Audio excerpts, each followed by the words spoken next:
who exactly participated in the initial Great Fraud after the Civil War and under what circumstances.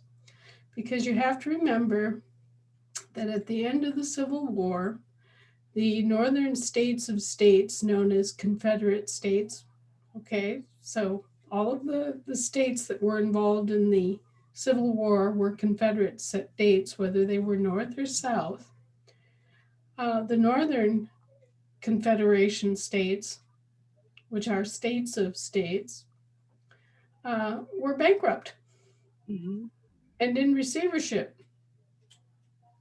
And the Southern states of states were in a state of ruination, which basically means that they were conquered by the Northern land forces and were,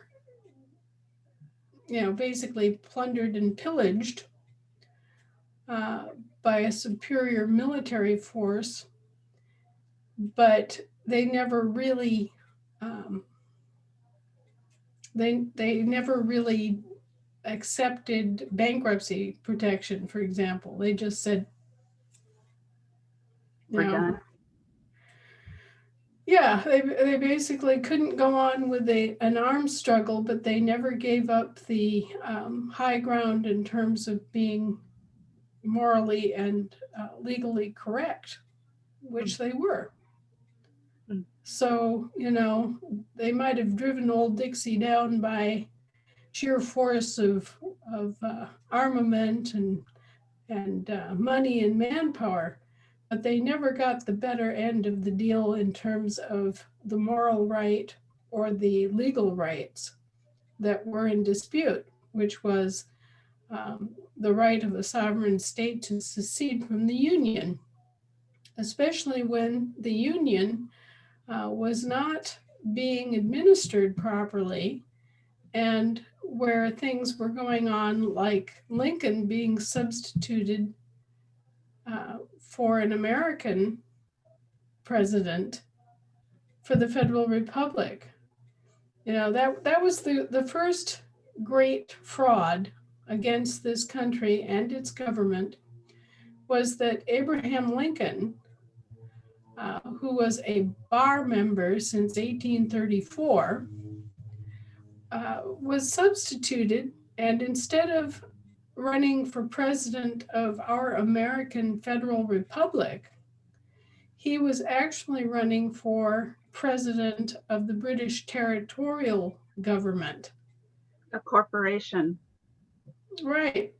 And so And but the people fighting the North and the South battles, that was commercial mercenary conflicts, correct? They were. Right. It was all a commercial mercenary conflict. It had nothing to do with our government or with our federation. It had to do with business entities that were at odds because the markets and the products of the South were being undersold, and basically the northern states were interfering with the southern states regarding their products and the prices that they could charge for their products. And it had an economic, there was an economic fight there that we're not made aware of in our public school education. The Brits had gigantic textile mills and were basically supplying most of the cloth of all kinds for the Western world. And so the Parliament decided to invest in Egyptian cotton plantations in Egypt and other places, but primarily Egypt. And they figured that they could undercut the American cotton that they were using by being closer. They only had to go across the Mediterranean. They didn't have to go all the way across the North Atlantic.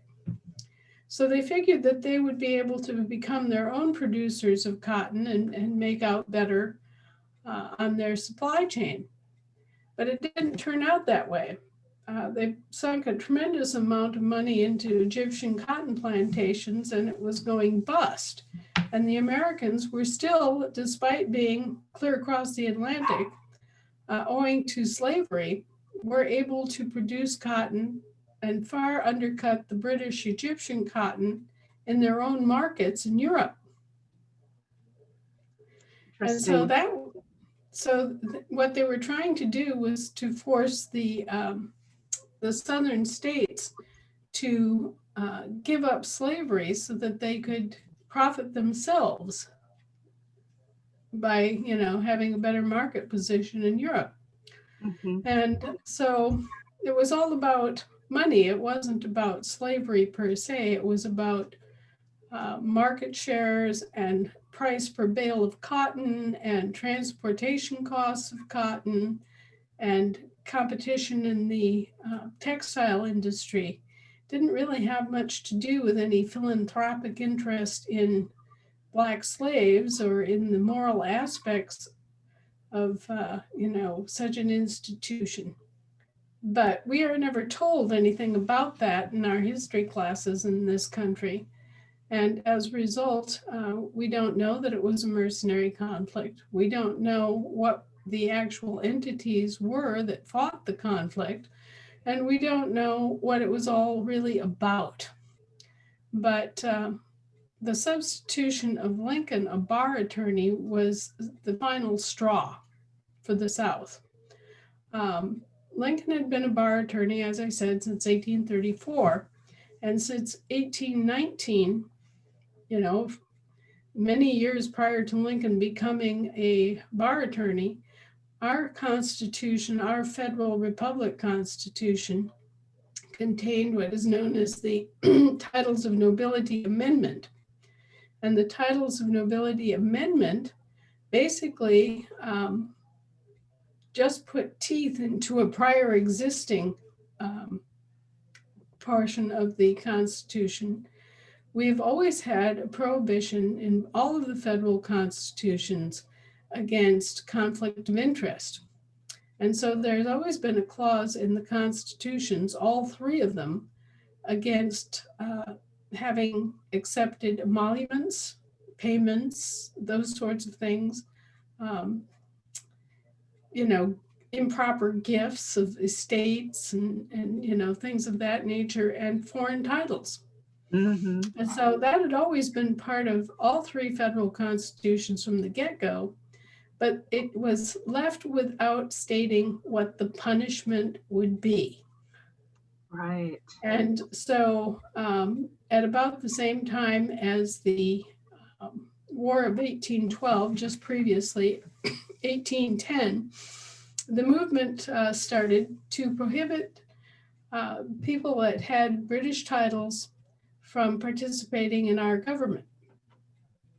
And in 1819, the Titles of Nobility Act, the amendment, I should say, was passed and ratified by the states. So the Federal Republic Constitution was ratified in such a way that bar attorneys could not serve in any public office related to our government in the federal sphere. And everybody knew this. And they spelled out in the Titles of Nobility Amendment what the punishments would be if you accepted emoluments and titles and foreign offices. And it's basically a pretty draconian list of things that will happen to you, including the loss of your position in the government and various penalties, loss of your citizenship, loss of your ill-gotten gains in this country. And that's what that was all about. And people often say, well, what do you mean? There's no, the 13th Amendment abolishes slavery. But no, we're not talking about those constitutions. There are three constitutions, and the Federal Republic Constitution has another amendment, which is actually the 13th in that constitution, which is the Titles of Nobility Amendment.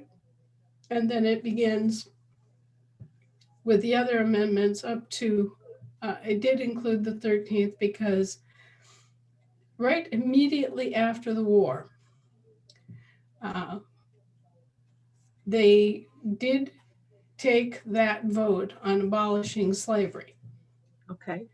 And so that was done with the actual people that were elected by the southern states, by the northern states. And they did abolish slavery.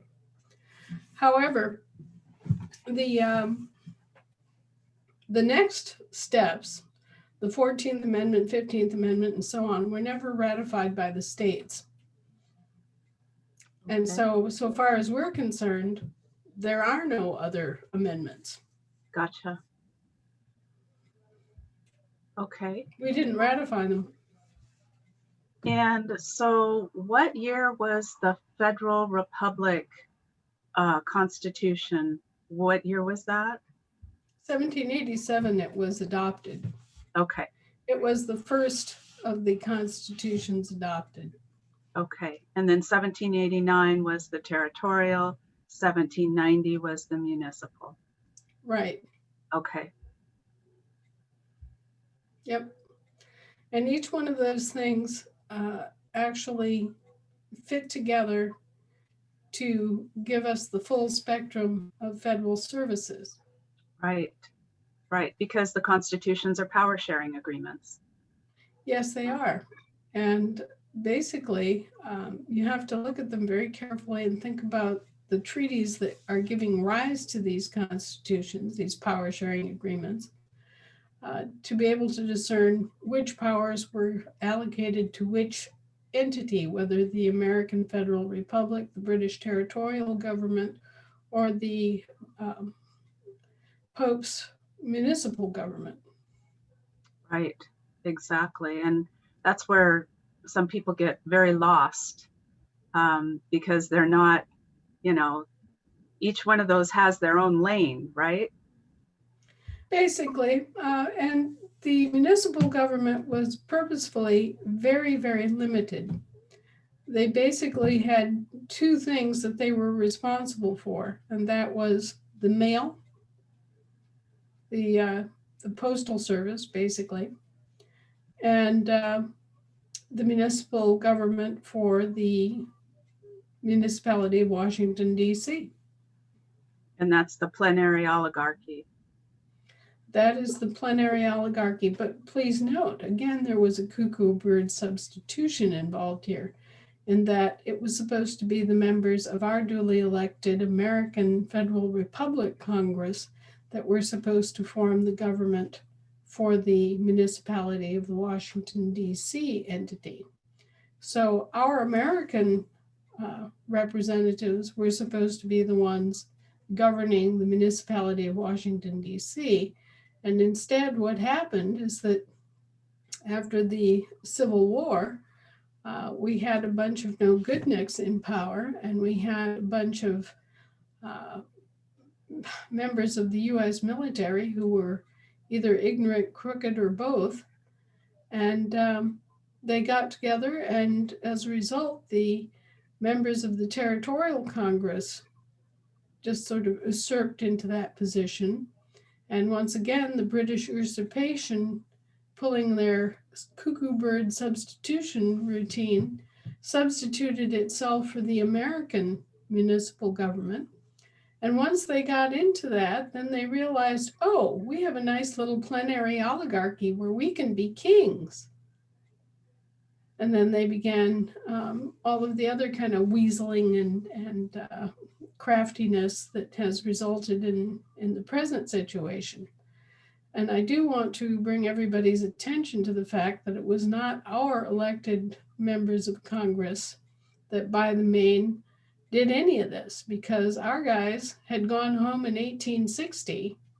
And these are things that are happening between roughly 1865 and 1877, when the worst of it had all sorted out.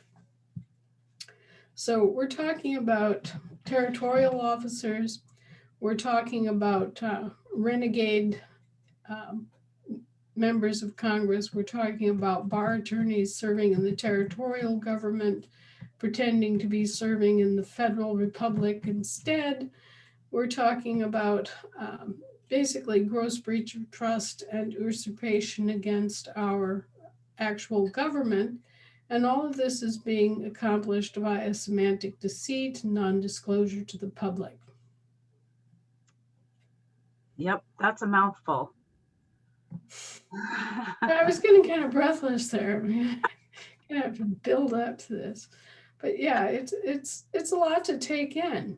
It's a lot to even consider, because you have to kind of follow the threads of how these three entities were constructed, why they were constructed, who had what responsibility. And one of the big things that's come out the past couple of weeks is that the Federal Republic, the American federal entity, was supposed to be in charge of chartering corporations. Oh, really? And that was usurped in 1870 by the Municipal Congress. Wow. And so, acting as the Municipal Congress, they granted themselves the right to charter corporations. But they were never granted that authority. So they were, their excuse was, oh, we're going to do this for the absent Americans, okay? So they went ahead and gave themselves the right to charter corporations in our names. And all of these corporations ever since are now without a proper charter, because the chartering authority never had any granted authority to create any corporations for us in our names or otherwise in this country. Is that new news? I think it is, because everybody has been looking at the Act of 1871, the Act of 1871. I get this, yeah. Well, actually, the Act of 1871 was repealed in 1874. So how stupid is that? Right. Talk about another red herring cast into the ocean of red herrings. The Act of 1871 was repealed in 1874, and then bits and pieces of it were resurrected and passed as a separate addendum type action in 1877. And it wasn't actually put into action until 1878. So they did finally get a municipal corporation of the District of Columbia, which was a territorial, it was a municipal corporation, but it was operated for the territorial government. Oh boy. Yeah. Wow. Right. And so what does it mean? Because sometimes you see the 10-mile square and sometimes you see the 1-mile square. What is the difference there? Well, think about it like the nesting dolls you've seen, where you've got the big doll and then the middle doll and then the little doll and little. Well, the municipality of Washington, D.C. is just that 1 square mile portion. And that's where they were supposed to have their seat of government and do everything that they needed to do to administer the postal system and act as a diplomatic center and blah, blah, blah, blah, blah, blah, blah, blah, blah. Okay? Okay. And then the 10-mile square is actually the District of Columbia, which is larger. That's the next size doll. And that is supposed to be controlled by the British territorial United States government. Got it. And so outside of that, except for federal installations like post offices, which are municipal, remember, and things like arsenals, Air Force bases, Army encampments, those sorts of things that were actually deeded to the territorial government by the states, those legitimately are federal enclaves, okay? But if our states didn't actually cede a piece of ground to the British territorial government for some needful purpose related to defense, it's not theirs. It belongs to the states, and it's under state ownership, and it's under state title and patent.